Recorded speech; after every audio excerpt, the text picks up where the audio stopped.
This is Denise Borrat Trepat. Welcome again to The Actor's Vow.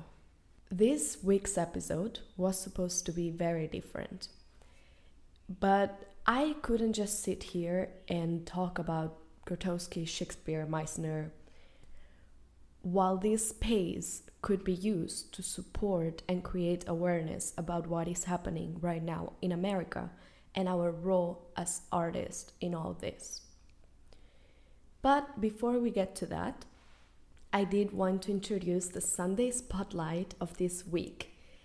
Her name is Stephanie Miller, and she is an actor, singer, voiceover actress, and most importantly, she's a life coach for actors.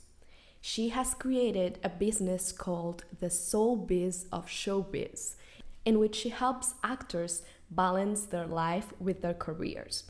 She is also offering a free 30-minute goal coaching session with her to all the listeners of The Actor's Vow.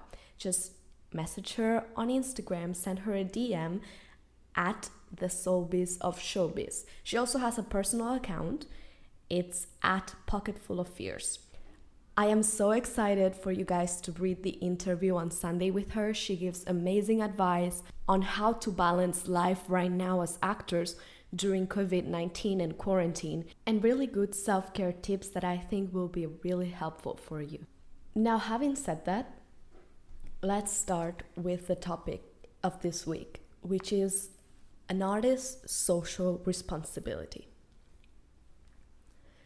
I want to start by talking about the power of art. Art has been feared by some people that are in power all through history. Art has been used all through history for social injustice and to create change. The reason for that is because art connects with us in many levels. Art can connect with us through facts, through ideas, and the most important one, emotions. And that is a very powerful tool that we cannot take for granted. That's the reason why through history, artists have been banned, attacked, imprisoned. We have examples like writers like Marquis de Sade, James Joyce, Homer with the Odyssey, Hemingway, musicians like Bob Dylan, Sex Pistols, playwrights like Aristophanes, George Bernard Shaw, painters like Michelangelo, Edouard Manet. They all had something to say that was not benefiting the political scene of those times. And because they said it, because their works were banned and criticized, that is one of the reasons why change happened. Now that censorship wants to keep us away from the truth, but it's the work of an artist to know that we must hear the truth, that we as humanity have the ability to make the right choice, because no civilization has ever been destroyed because they knew too much truth or because they were too educated. On the contrary, that's how we have gotten to the moment we are now. And that's how we will get to a place where there is no racism or discrimination of any kind. We artists, especially actors, writers, musicians, we have words. And these words can create a bridge between what is kept in the dark and shed light to it. And these words have a deep meaning. And of course, so do actions and inactions and silences. We artists expose those things. We expose the things that are dark, that are taboo, that are lies, and that bother some people because of that. That bothers some people that fear that their status quo that works for them will be crumbled. But artists are not afraid to show the ugly. That's our job. Artists inspire change and challenge this status quo just by showing.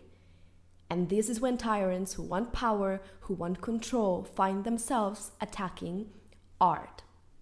The artist's job is to get in touch with the dark places of the soul and shed light there.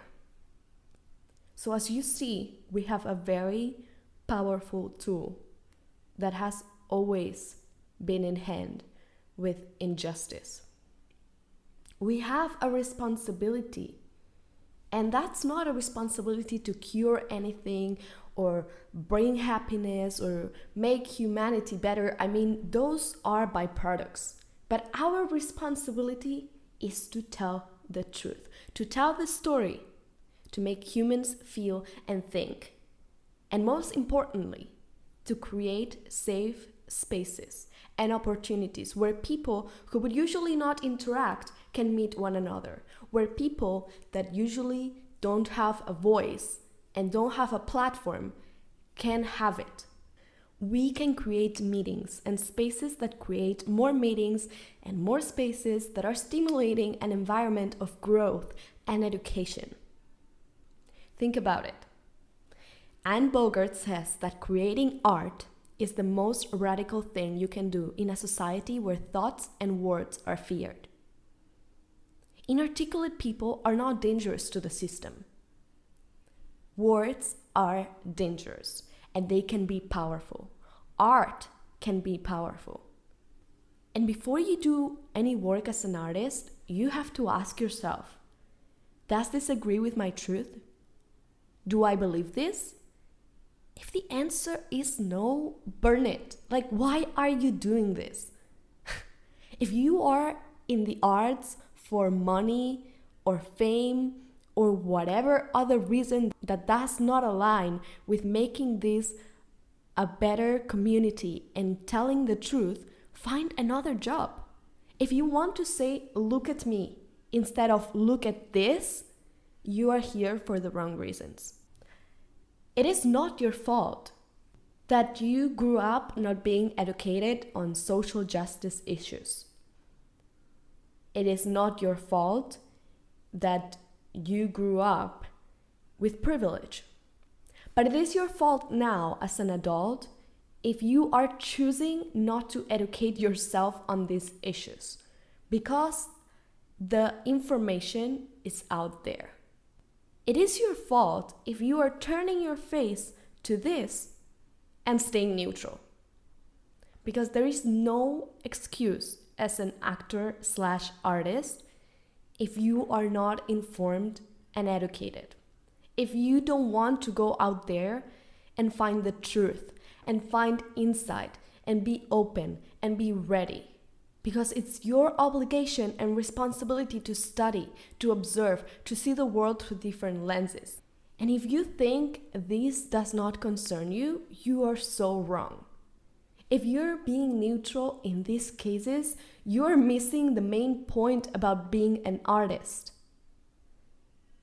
If you think this is not your place to act, aren't you part of this thing we call humanity? Like, don't you benefit from society? Don't you understand that change has never happened from a place of inaction? Don't you understand that you have a very powerful tool in your hands?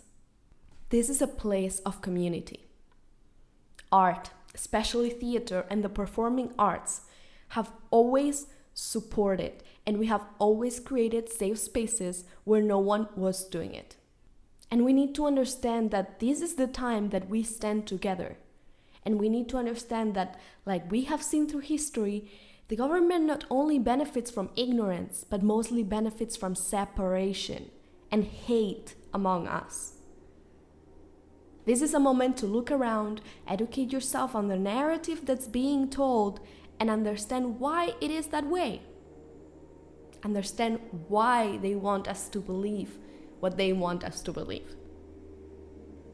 This is a moment to stop labeling and to stop hating, and a moment to remind ourselves the root of the problem. A moment to show that together we are more powerful.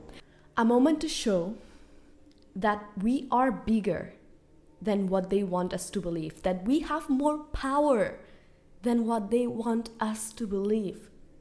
We are more powerful than those lies, and we are more powerful than separation, and we will not fall for their old narratives of hatred and segregation. This is a moment in which we have to show that it is up to us to do the work, that we will stand for the side of justice. This is the moment where we, as artists especially, have to show up. This is the moment where we show that we artists have no place for discrimination based on race, sexuality, gender, or whatever it is. Because right now, it's the Black community that is being faced with injustice. But when we see another social issue, when we see injustice, we will also act on it. So now it's the moment, especially for white artists, to create this safe space I was talking about for Black artists, to create this platform for them to step and be able to tell their story, to support, to listen, to educate ourselves, to educate everyone around us, because this starts from the inside. You can repost as much as you want on social media. You can write hashtag Black Lives Matter as much as you want. But if you don't do the work inside, if you don't start the conversation, if you don't take action, things will not change long term. There is a need for action now. And that can be in the form of donations, of signing petitions, of starting conversations, of giving space, of listening, of supporting, of creating a space where diversity is always encouraged. Read books about racism. Read plays written by Black playwrights. Do as much as you can to educate yourself, educate everybody around you. Take responsibility, and please, especially if you are an artist and you are not being an ally in this situation, reconsider why you do what you do. And please use your power to create justice. Having said that, I want to bring the play of the week. This week, I wanted to bring Topdog, Underdog by Suzan-Lori Parks. She is a Black female playwright. I read this play freshman year of college. To be honest, I don't think I understood it.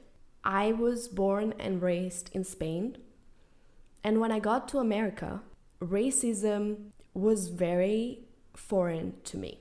And when I got here, I didn't understand really everything that was being said in the media or everything that I was hearing about racism and social injustice. Of course, after a few years here now, I have reread this play and understood it a little bit more than I did the first time. We always have to keep educating ourselves, and the best way is reading and educating yourself through the works of those who are suffering the injustice. And yes, I will never understand exactly what this is, but at least I can educate myself on it. This play was written in 2001 and it won a Pulitzer Prize. It's an incredible play about racism, about poverty, work, women. It's an incredible play with only 2 characters that I think will impact you if you haven't read it yet. And if you have, read it again. It has 2 characters, so if we're looking at the technical aspect of it, yes, you can use it for scene study. It would also be amazing for that.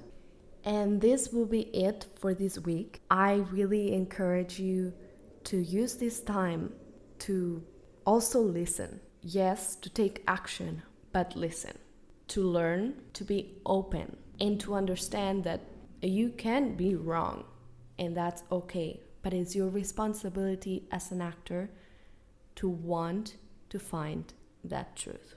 I encourage you to find art from Black artists, read plays, see movies, read books, whatever you need to do to shed light to this. And I encourage you to approach this with love and hope for a better tomorrow. Hate will not bring out hate. Darkness will not bring out darkness. Only light can remove darkness. Thank you so much for joining me on another episode of The Actor's Vow. If you don't already, subscribe on iTunes and leave a review. You can follow The Actor's Vow on social media on Instagram, Facebook, Twitter, and YouTube. And thank you so much again for being here. This community will always be a safe space for everybody.